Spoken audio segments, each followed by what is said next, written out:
जी का गीत छे मंगलमय दिन आज है और तही तर्ज पर छे बहुत बढ़िया बहुत सुंदर। चंद्रमणि जी जैसे से एक बेर याद आबि जाइत अछि ओ तर्ज के सुनि कऽ। और सबसे कार्तिक जी अहूँ के हम वादन नहीं सुनने रहूँ, आइ हम जतेक प्रशंसा करी कम अछि। वाकई बहुत नीक तबला बजबै छी।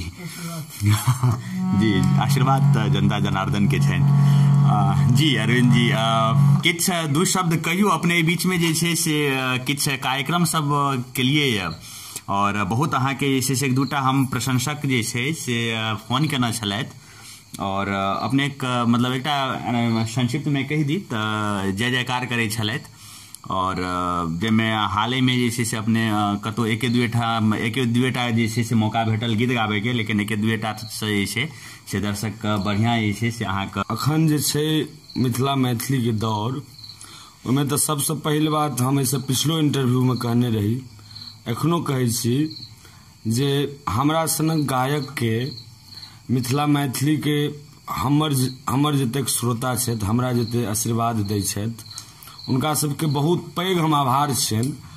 चूँकि अखन के ये दौर छे वो किछ भोजपुरी और किछ मैथिलियों में एहन एहन अश्लील गीत सब आबि गेलै है जे हमरा सबके तो पत्ते साफ कर रहल छे। लेकिन मंचों पर वह बात छे, मंचों पर बहुत एहन मंच हमरा भेटैया जाहिठाम कि दूटा गीत गाबि कऽ अपन एकांत में बैसल रहै छी आ जे वर्चस्व बनौने छथि उनका सबके लीला सब देखैत रहै छी। हालांकि हमरा ई सब बात नहीं बजबाक चाही, लेकिन एहन कोनो बात नहीं छे, उचित बात कतो बाजी नीक गप बजबाक चाही। और अगर सच पूछे छी तो अहाँ के एही चीज के लेल जे छै अहाँ के जे सरलता अछि, अहाँ के जे छै शांति प्रिय जे अपने छिए और तै के लेल अहाँ के स्पेशली बहुत लोग जे छै से हमेशा मन पड़े। और एकटा बात छै जे हम जे हिसाब के जतबे चीज हमरा आबैया, जतबे चीज हम गबै छी, लोग हम जते सोचे नहीं छी ओइसे 4 गुना 10 गुना बुझी त आशीर्वाद आ ओइसे बेसी मंच, ओइसे नीक मंच हमरा भेट जाइए आ सकुशल आब नीक जकाँ पाइयो दै छथि मिथिलावासी आ हमर रोजी रोजगार में सेहो एकटा बड़का उपलब्धि मिथिलावासी के छनि, आशीर्वाद छनि। बहुत बहुत सुंदर। आब कनी रति बढ़ै छी आगू। हाँ एगो और गीत छनि सचदेनंद जी के, सूर्य भगवान। अच्छा दीनानाथ। उगा उगा उगा दीनानाथ भेल अर्घ के बेर, भेल अर्घ के बेर। उगा उगा उगा दीनानाथ भेल अर्घ के बेर। तरस के व्याकुल नैना जूनी कर अति देर, जूनी करू अति देर।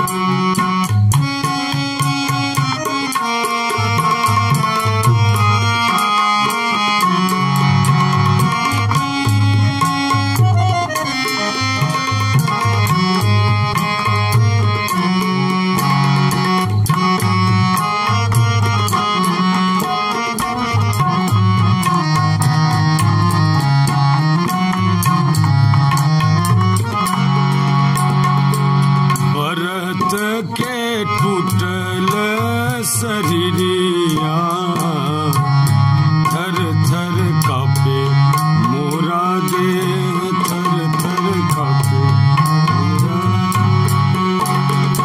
लेसल मनोरथ के दियरा प्रेमी जेते को नगर प्रेमी भेल अर्घ के बेर।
सच्चिदानंद केर अर्जी गायक बिंद के दिल गायक बिंद के दिल ओकरी फूलायल सुखायल ढेरक डोरी टूट गेल भेल उग उग उग दीनानाथ भेल के दिन भेल के बेर तरस के व्याकुल नैना जूनी कर अति देर जूनी कर अति देर। बहुत सुंदर अरविंद जी और सच्चिदानंद जी उगा उगा दीनानाथ और सरोजदेव के जे छै बहुत नीक गीत जे छै से लिखलहुँ अपने और गेलहुँ। सामा के छै अपने लग कोनो? हाँ, एकटा बहुत बच्चे से हम सब सुनै छियै जे हालांकि बहुत पैघ गायिका कहियौन या पद्म विभूषण श्री शारदा सिन्हा जी के उनकर स्वर में ई छनि गीत। हम प्रयास कर रहल छियै अपना सब गाम के अधिकारी तू बड़का भैया हो आहो छोटका भैया हो भैया हाथ दास पोखरी खुनारी चंपा फूल लगा दियो भैया हाथ दास पोखरी खुनाई दियो चंपा फूल लगा दियो काम के अधिकारी तू छोटका भैया हो आहो बड़का भैया हो भैया हाथ दास पोखरी खुनाई दियो चंपा फूल लगा दियो भैया हाथ दास पोखरी खुनाई दियो चंपा फूल लगा दियो।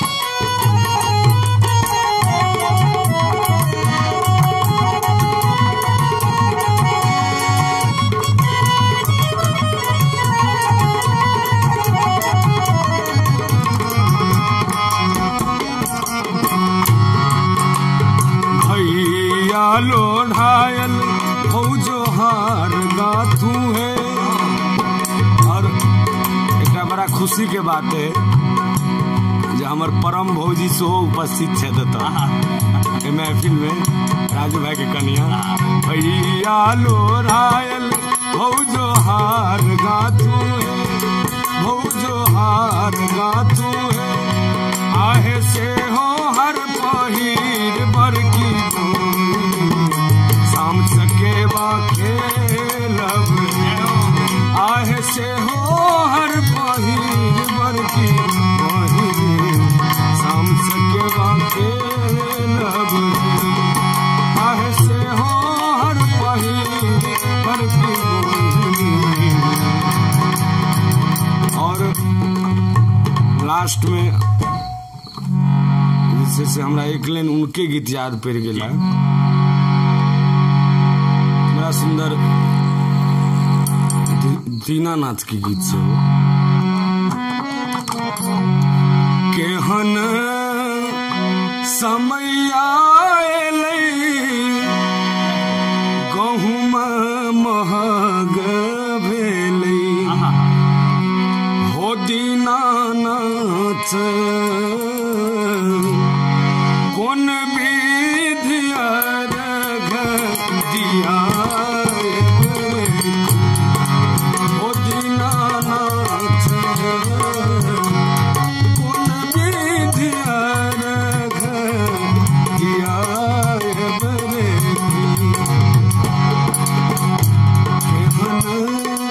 समैया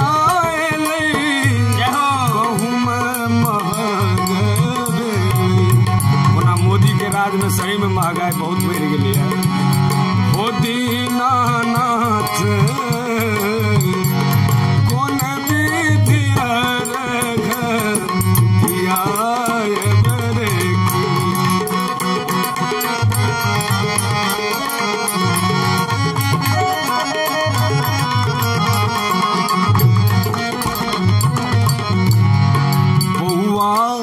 कमौआ भेलै परदेश जा बस गेलै। बौआ कमौआ भेलै परदेश जा बस गेलै। हो दीनानाथ बिनु रे पुतहुआ अर्घ दिया।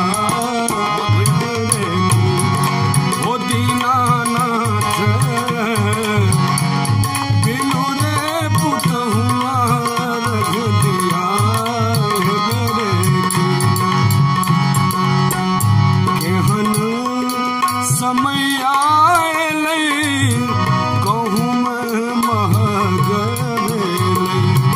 ओ दीनानाथ कौन विधि अर्घ दिया। कौन विधि अर्घ दिया। कौन विधि अर्घ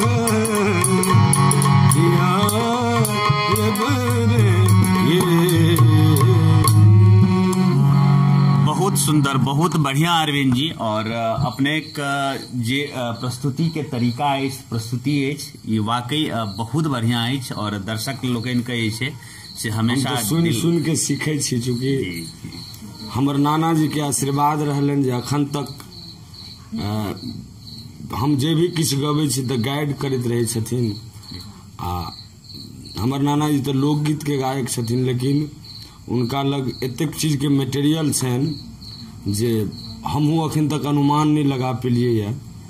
तो वह आशीर्वाद छै जे लोक सबके परसै छनि तऽ नीक लगै छनि। वाकई वाकई छठ सामा चकेबा ई सब तो भऽ गेलै, लेकिन अंत जे छै से बबे लग से सहै छै तऽ किया ने एकटा नचारी भऽ जाय अरविंद जी।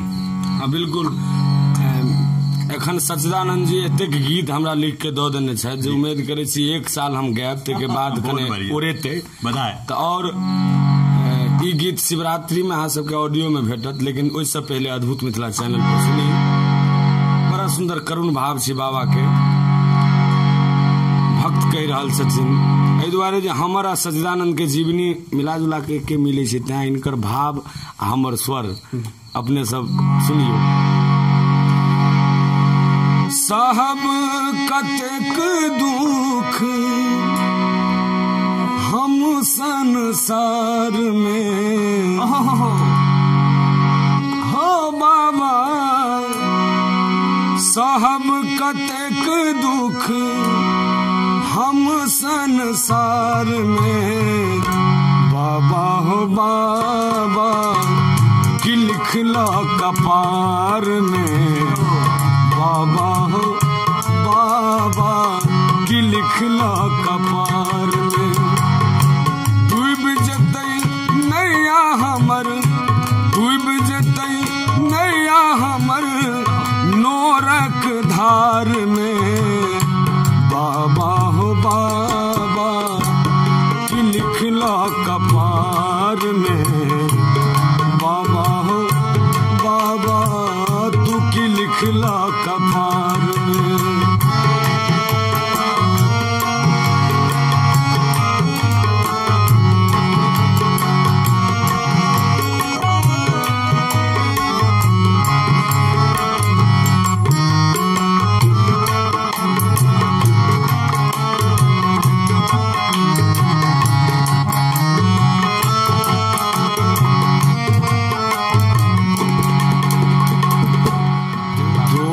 हमर की भेले किछु ने जनै छी।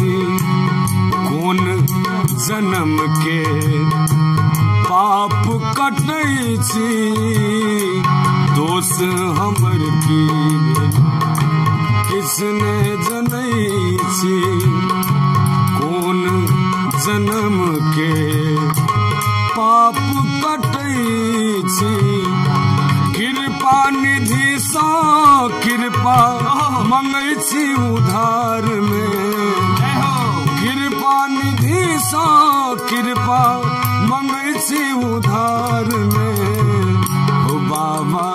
हो बाबा की लिखला कपार में बाबा हो बाबा की लिखला कपार में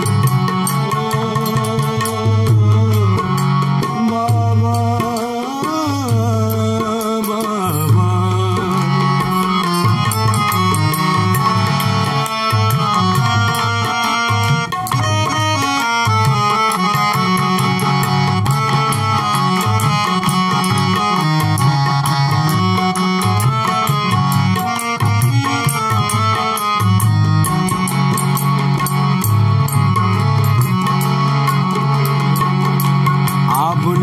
मनोरथ कोनो से हंता बाबा आपने मनोरथ कोनो से हंता दुनिया में एलों कुन लागल अदिंता दुनिया में एलों कुन लागल अदिंता ओझरायल अरविंद तोहर ओझरायल बेटा तोहर विपदक जाल में बाबा हो बाबा की लिखला कपार में बाबा हो बाबा की लिखला कपार में बाबा हो बाबा की लिखला कपार में बाबा हो बाबा की लिखला कपार में। बहुत सुंदर बहुत बढ़िया अरविंद जी जतेक प्रशंसा करी ओ कम अछि बढ़ै छी आब आगू और अपन नगरी यो अपन नगरी अपन नगरी झारखंड डगरी बाबा ने चलियो हमरो अपन नगरी बाबा ने चलियो हमरो अपन नगरी अपन नगरी यो अपन नगरी अपन नगरी यो अपन नगरी बाबा ने चलियो हमरो अपन नगरी तानी ने चलियो हमरो अपन नगरी।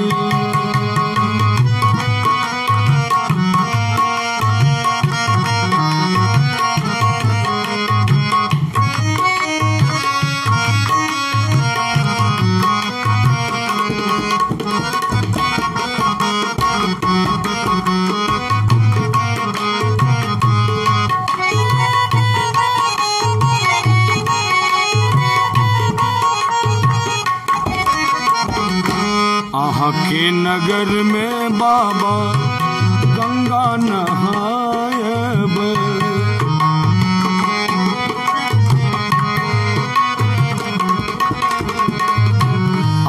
के नगर में बाबा गंगा नहायब जल भरिला ये भरी डगरी दानी जल भरिला ये भारी डगरी बाबा ने चलियो हमरो अपन नगरी नानी ने चलियो हमरो अपन नगरी।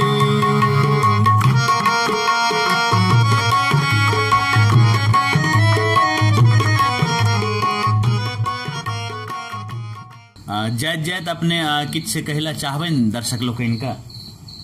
दर्शक लोकनि के इएह कहला चाहबनि जे एनाहिए आशीर्वाद हमरा पर बनौरत रहत। एहि दुआरे जे कि हमरा सनक निम्न परिवारक लोक के एते हाईलाइटेड ई सब कऽ देलखिन हन, एहिके लेल हम बहुत पैघ आभारी छियनि समस्त मिथिलावासी के, समस्त श्रोतागण के, जे हमरा सनक नाचीज गायक के सब सुनै छथिन। और की कहबनि, और बहुत बहुत धन्यवाद। अहाँ के स्वाभाविक छै, और चूंकि प्रतिभा अपने के एहन छै जे ओहि प्रतिभा के जे छै से सब कायल छथि, और अपने के जे छै से दर्शक दीर्घाय जे छै से दिनानुदिन बढ़ैत जा रहल अछि। हम एही शुभकामना के संग आइ अपने समस्त लोकनि से विदा लै छी, और सब गोटा के संग बहुत जल्दी जे छै से फेर हाजिर हैब, फिर नव कड़ी के संग हाजिर हैब। ताबत तक के लेल जे छै से हमरा आदेश दिया, हमरा जे छै से आज्ञा दिया, फिर हम अगिला कड़ी लऽ कऽ बहुत जल्द हाजिर हैब। नमस्कार, जय मिथिला।